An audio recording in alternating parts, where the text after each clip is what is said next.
Hey everybody, and welcome to another episode of Crypto Marketing Insights. I'm your host Yasha Harari. I just wanted to mention to everybody some things about the market that's very interesting and what's happening. I thought you all should know about it.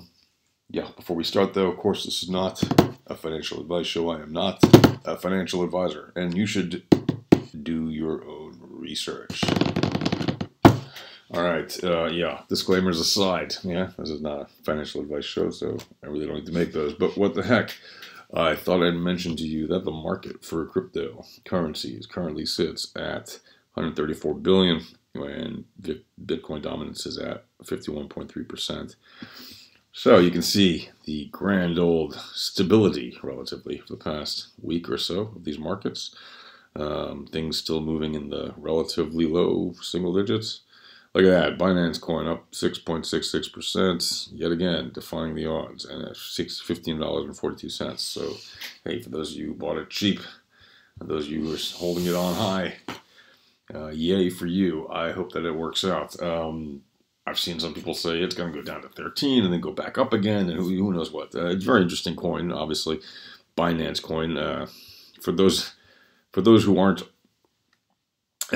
constantly chasing reasons to say that Binance coins is bad or whatever, and I realize there's a bunch of reasons for saying things like whatever people say. I view it as, hey, it's another cryptocurrency, and this one happens to be growing in popularity, and it's had a pretty good run in the past couple of months relative to a lot of other coins, and definitely a trend bucker at the moment. Stellar again.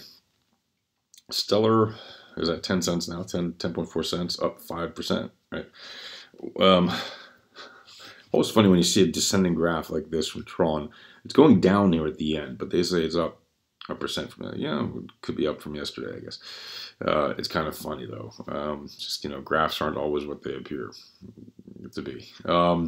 But also sometimes these graphs are not exactly up to date. That is true, too. But in either case, CoinMarketCap still shows you a pretty good idea of what's going on. And the percentages tend to be pretty accurate. But what's interesting about things like Stellar is, consider Stellar for what it really is, right?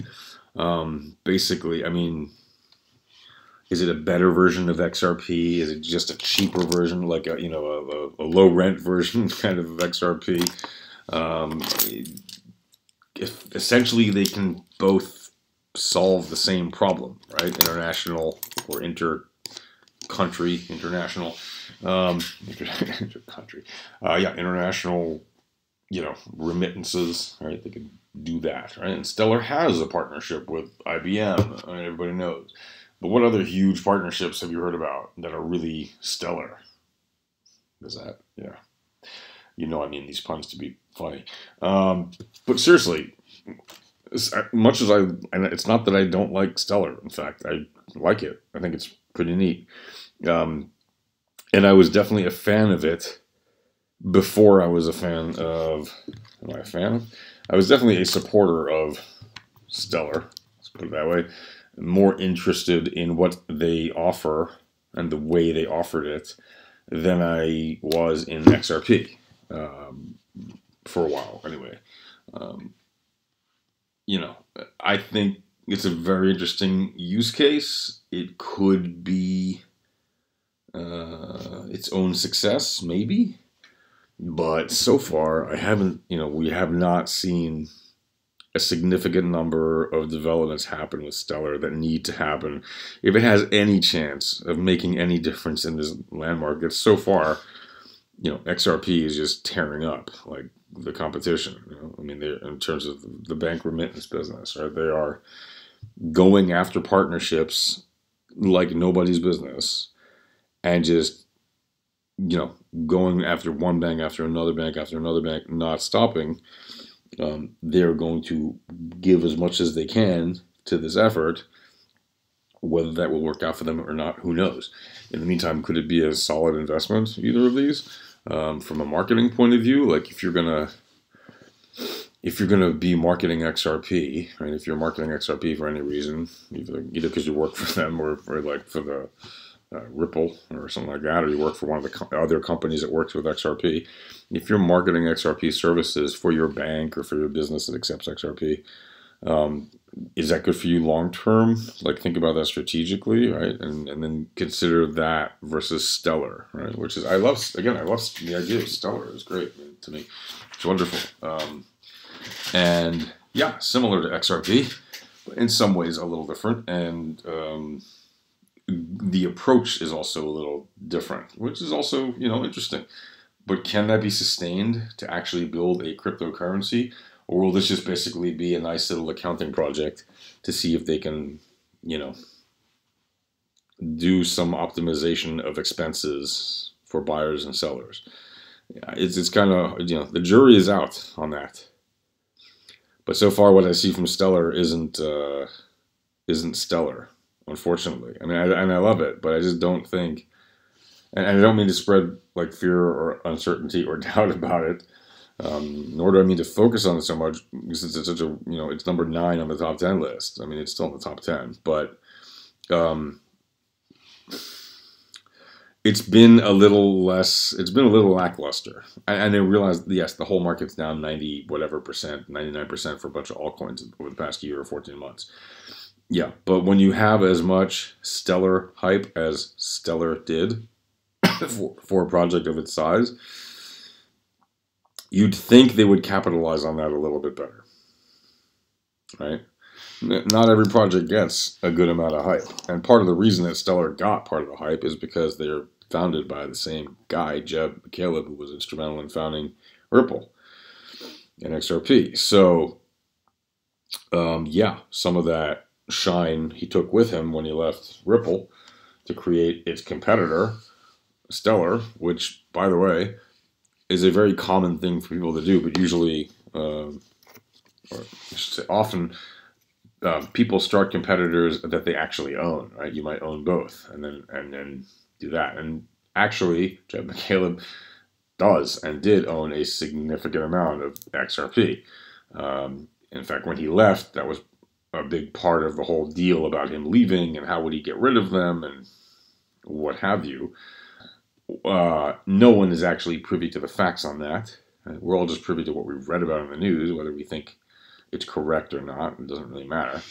But the point is, it's not uncommon for people to create their own competition and very often to own them. And in some ways, Jeb does. He owns the competition to the coin that he started with, Brad Garlinghouse and David Schwartz, right? Ripple and XRP and all that stuff.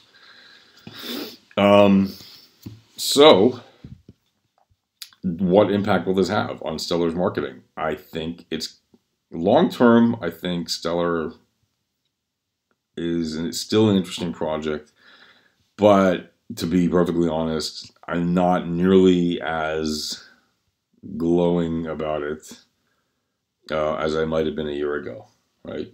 And yeah, sure, we all, that's why it's always important to look and learn what the marketing is happening and what is going on for a particular coin. And you have to say that for Stellar, it has not been good marketing for the past year. Now, arguably, nobody's had good marketing for the past year in crypto, okay, because the market's been plummeting. But there are some that have had a better return than others on their marketing, despite the downs, right? And you could definitely say that in the case of Stellar, there have been some things, but overall, it's pretty lackluster. And maybe they'll come out of the starting gate when the race is on, of the next long-term positive growth cycle. But for now, I mean, hopefully they're making headway and it seems that they are, right? By the way, like if you look deeper into the news, there are some things happening there with Stellar.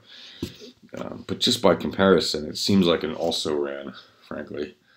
And that's the part that disappoints a little. But you know what? Let's not focus on all that market stuff, because it's really, I don't want you guys to think that I'm talking about market from a TA perspective, because I'm not. I'm talking about market from a marketing perspective, looking at the value of the coins without technical analysis, without all that, the triangles and the wedges and stuff. I mean, it's talking about what does the fundamental analysis show you about its marketing plan, and how does it impact its marketing?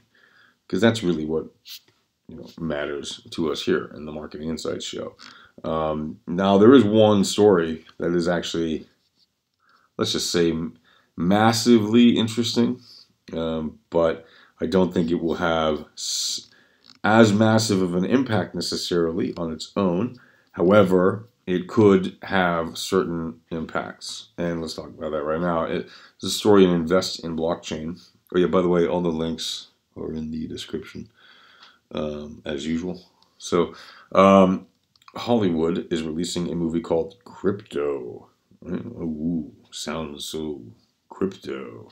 And the release date, supposed to be released April 12th. And it stars Kurt Russell, Bo Knapp, and Luke Hemsworth. All right, there's a picture of Kurt Russell with blood coming out of his mouth. It's a story that basically spreads FUD about crypto. Ooh-wee. Another movie that spreads FUD about crypto. Negative aspects of crypto include use in crime, storylines that are basically just taken from regular schlock kidnapping style, action hero movies, or, real person meets crime, has to deal with something.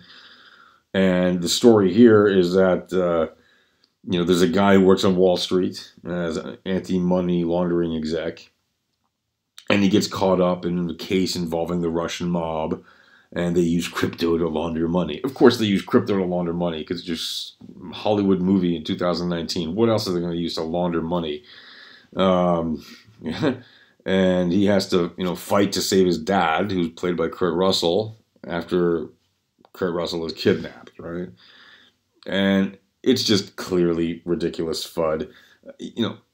Giving the line, they're literally feeding the line that criminals use crypto, which is the most ridiculous thing you could say, right?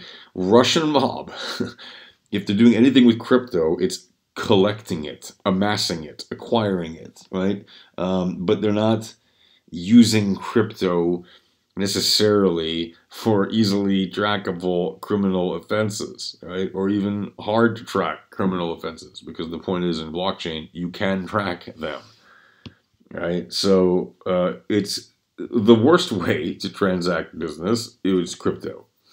And in fact, most of the use of crypto is not criminal, and compared to the amount of crime that happens every day using fiat currencies, one way or the other, and other assets like gold or silver, or oil or what have you, most crime is done with cash. Most crime is done with fiat money. Most crime is done with things of a traditional value class, gold, silver, etc. Right? But cash is king when it comes to crime, because it is anonymous, about as anonymous as it gets, right? Once you've got clean money, it's really hard to track it, right? Really, really hard. Basically impossible. There's no chip embedded on it. The bill you hold in your hand is not, locked into some blockchain.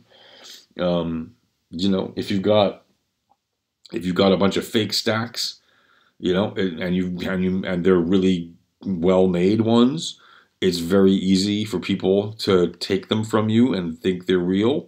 So there's a lot of counterfeiting, etc., happening in fiat currency. Can't do that with crypto. You can't fake a Bitcoin in crypto. You might fool somebody and sell them fake Bitcoins. You might tell them, yeah, I'm going to send you your Bitcoin, send me the money first, and then they send you the money and you don't send them Bitcoins. Yeah, but that's just stealing. It has nothing to do with the Bitcoin itself, right? You're just lying to someone and stealing, right? Actual Bitcoin itself, or crypto of any kind, there's no counterfeits.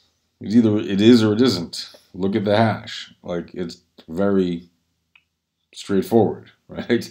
It's either identified by a transaction on the blockchain or it's not. If it's not, it's not real. Period. End of story. There is no question about that.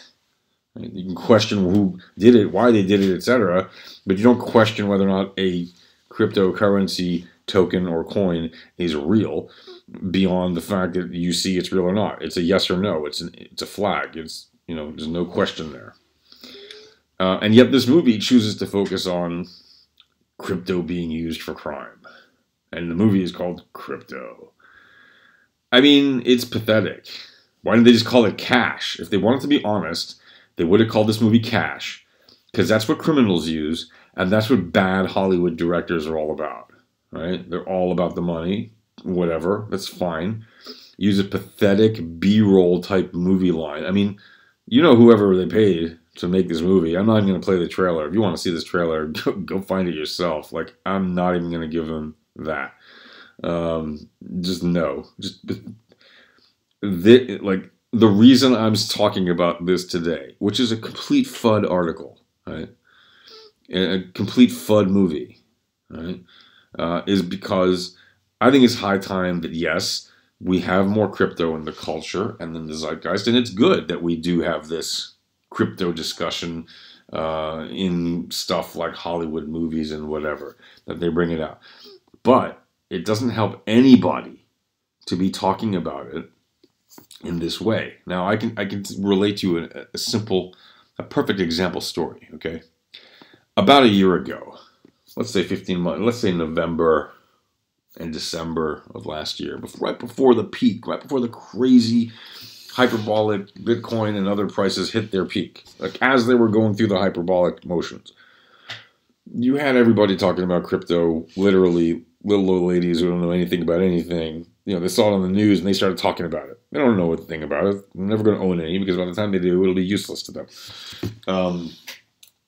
You know, and I saw a bunch of people who have no relation to technology talking to me about crypto as if they knew everything about crypto, when the truth is they maybe read 1 or 2 or 3 articles, and they just suddenly, or maybe they saw something on TV or the web, and they just suddenly felt like they understood what's going on.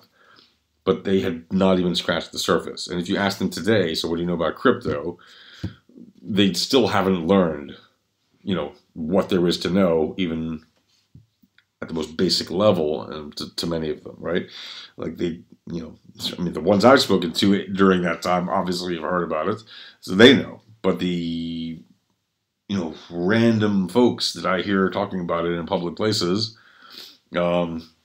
generally have no clue what blockchain is, right? How it was invented, why it was invented, what it's all about, you know, what it can do, what it can't do, who really does use it, how is it really used, where do people get it, etc.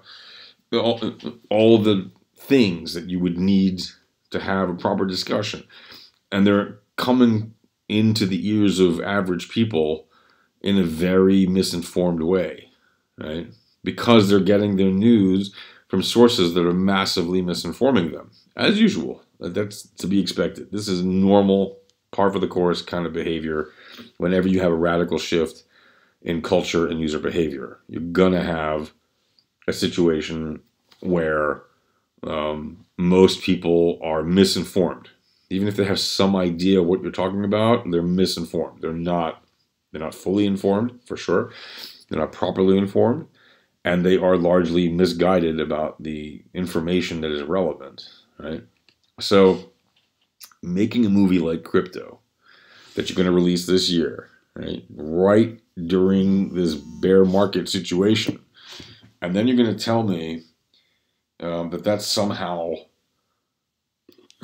this movie reaching potentially many people is somehow contributing to the culture of crypto. I think it's a joke, to be honest. I hope nobody goes to see this. I really do. I mean, no, Kurt Russell has been great in some movies, but this is yet another one of the movies he obviously did for the money, or something, you know, something weird political going on, like if he's a friend of the director or he owes somebody a favor. I don't know what his deal is. But dude, if you're Kurt Russell and you're making this movie, you either have some very twisted perceptions about what crypto is, or you just need money, because you're spreading lies and misunderstanding about an amazing emerging new asset class that very likely is going to massively reduce crime. Okay? Now, it's not going to get rid of crime. There'll always be crime, there'll always be thieves, there'll always be whatever. But by having such an accounting system, you greatly reduce the possibility of people committing new accounting crimes, for example. Right? If they have to use blockchain, it's much harder to commit an accounting crime on blockchain. Much, much harder, because it's so much easier for forensic accountants to look at what's going on and to see immediately and to understand immediately, right? And with some digging to know all the facts. Whereas in fiat, you still have fast and loose rules, and not everything is clear, and everything can be obscured. Much easier. So, for someone a major movie star like Kurt Russell or these other guys, Luke Hemsworth or Bo Knapp, who I know their names. I'm not familiar with them enough, sorry, but I know I've heard their names. But they have a big name like Kurt Russell even, right? And to have this director, John Stolberg Jr., sorry, I'm not really, I don't think he's such a, wow, director or anything, but, he's a Hollywood director, no joke. And for these guys to make this kind of movie in 2019, they're aware of the news. They know what's going on. Right? Very likely they had some bags. Somebody here had some bags, lost a whole bunch, got real upset, and is making a movie about it to tell everyone how bad this thing is. And they're just fluffing it up with storylines of, anecdotes they've heard about someone who got kidnapped and they had to use crypto, and it's all bullshit. But, oh, sorry. Yeah. Well, that's going to kill the advertising on this video. It's all a bunch of hooey. I think and it's not, it's just not right to make these kind of movies and to declare that all these bad things are going to happen with this new kind of money. And the reason they're doing it is to keep you away from crypto. They want you, the dumb money, that's what they think of as you, the dumb money, to stay away from the asset class that the smart money is in the middle of buying up, right? If you don't think the smart money is buying it up, just read the newspaper, read, anything that covers crypto in any way over the past year. Who's buying this stuff? JP Morgan, which says that they hate it. They buy it like crazy. And now they have their own coin, which is not a real coin, right? Let's just be clear. You have the smart money from companies like Gemini, or from companies like Novogratz's firm, or from companies like Tim Draper's VC fund, or no shortage. Fidelity is trading, has bought enough that it can now start trading. Right, they have their own trading desk. There is no shortage of institutions and individuals who are significant players in the space and who are buying it up like crazy. Meanwhile, the cultural zeitgeist talks about crypto is dangerous and only criminals use it. Right? And I can tell you, I literally just took a cab yesterday, like a taxi, regular taxi cab, and asked the driver, because I noticed he was using one of those apps for finding, customers, or for customers to find him, like one of those, whatever, one of those apps, right? For share riding or ride sharing, whatever, for calling a cab. And I asked him if he uses that. He said yes. I said, well, would you accept payments in Bitcoin or other cryptocurrency first? Yet. And he said no. And I said, why not? He said, well, last year crypto had quite a big, crash. I said, well, yeah, that's a great opportunity to acquire them now while they're cheap, right? And he said to me, yeah, but generally speaking, here, in this, in this neck of the woods, essentially, as he was saying, in this country, people use crypto for illicit reasons. Only the underworld uses it. Only the black market, as they call it, or the a crime or whatever market. Only they use crypto. So even at the taxi driver level, anecdotally, of course, but even at the that's their bread and butter, right? Cabs love anecdotes, cab drivers, and that's their stock and trade, so to speak, right? Apart from driving people from point A to point B.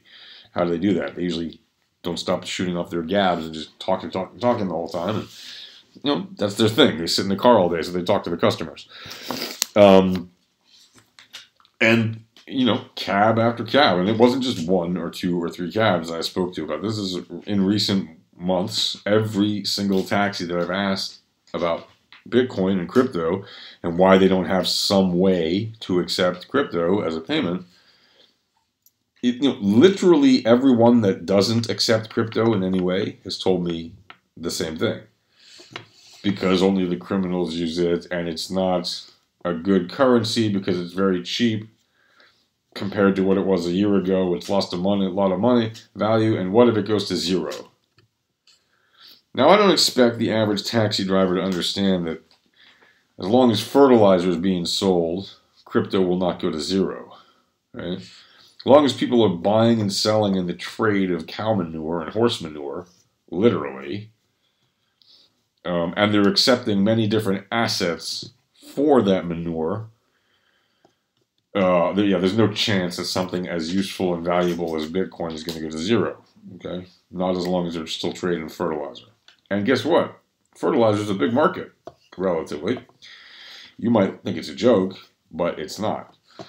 There's a lot of it being bought and sold. So, keep that in mind, right? And so now you have cab drivers who don't know anything about technology. They have no idea. They have no understanding about all the news and the details of the ecosystem. I've spoken to this many times in the past year especially about how what we're seeing right now in this bear market is just a result of massive misunderstanding unleashed. Right? They saw the panic, they ran. They read the headlines that said stay away, they're staying away, and they think they're geniuses for doing it. And by the way, maybe they are, right? Because if they didn't suffer all the losses of the last year, if they sold relatively early, and they didn't stay in the game, right? They might be crypto geniuses, and they might come in to swoop it all up when it hits the bottom, unless we've already hit the bottom. In which case, they're too late for that. But maybe they can still get in early, but they're so afraid because of all the FUD, they're going to miss it again.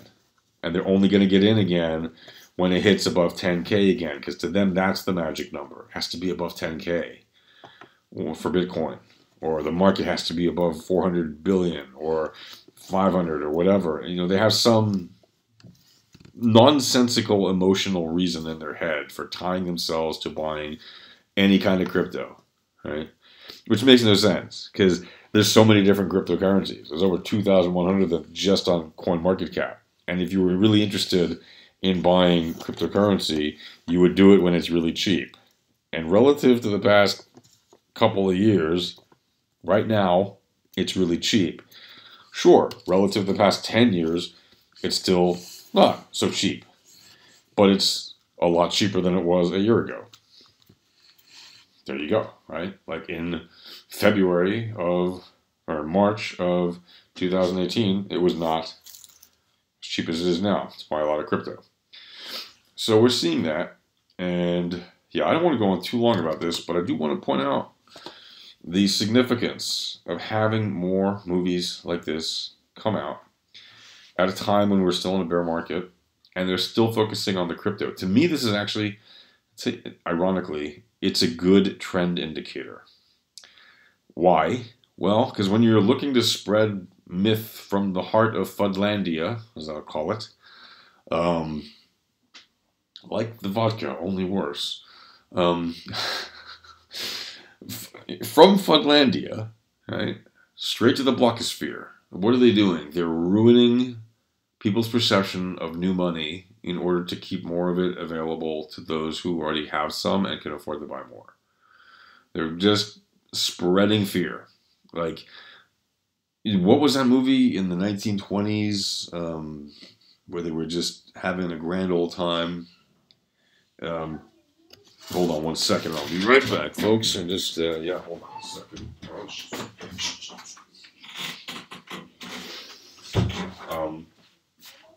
And, yeah, so we're just going to cut this short here. It's the end of the show anyway. But my point is, you know, shows that spread FUD really don't have much of a chance of helping the growth of this industry in the long term, except for they will become cultural icons and satire laughing stocks. And we better whip out the meme-making machines now and start ripping this movie to shreds. You know, even before it comes out, just start having fun with it and start ripping it apart because they deserve it. Or maybe, you know what? The best thing would be to just ignore it completely. But that isn't what's going to happen with a Kurt Russell movie, at least not until the movie. Think of a Kurt Russell movie very much like a pump and dump. People get all excited about it, and then they watch the movie, and they're like, oh, that was a bit of a letdown, or a huge letdown. Because, and I don't mean to diss on Kurt Russell, I think he's, you know, an accomplished actor in terms of making a business and a career for himself. But I don't think he's that great of an actor, and I never have. I think he's really the quintessential example to me of like an actor who gets overpaid because he looks a certain way and does certain things on camera that appeal to mass audiences that have no clue about culture or acting. And again, I don't mean to diss on Kurt Russell. I know he's, you know, Hollywood royalty and all that nonsense. But to me, he's just not, you know, such a talented actor. I mean, he's the classic actor to use in what is basically shaping up to be a B movie. Very much a B movie, if even that. But a B movie that's very expensive. We've seen a lot of those before. Very bad, very poor storyline. All about fear, all about pandemonium, panic, and you know, what's going to happen? These criminals are going to use this new tech to kidnap people and do bad things. Oh, we better stop this new technology. If it wasn't for the technology, this bad thing never would have happened. Come on. What do you think? People are toddlers? It's sad and pathetic. By the way, this exact same kind of movie was made about the internet 20 years ago. Like, right on cue. People say things happen every 20 years in waves. No joke. Remember that horrible movie, The Net? Where, what's her name? That actress who was on that movie about the fast, but Sandra Bullock? I think that's who she was. She was on some really bad movie called The Net. And there was this, like, Praetorian guard of The Net who was out there to protect the certain evil old ways by, you know, controlling the new technology and all this. It's just, the FUD involved in Hollywood is... Okay, I get you're selling emotional roller coasters because that's what sells more popcorn and soda. But, you know, it treating people like idiots and expecting them to like your movie that treats them like idiots is about as useful of a thing as not existing. And I say that to everybody involved in making that movie, Crypto. And I haven't even seen it yet. But the whole plot line of it is ridiculous FUD. Right? Why didn't they just make that whole exact movie where the bad guys want gold? Like every other movie, or bad guys want cash or gold. Right? Because it's crypto, right? They want to scapegoat crypto. That's it. There's no other reason. They just want to scapegoat crypto.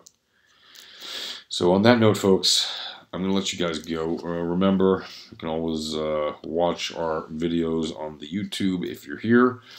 Hit subscribe, hit the notification bell icon if you're on one of the videos so you can keep up with our videos whenever we post them.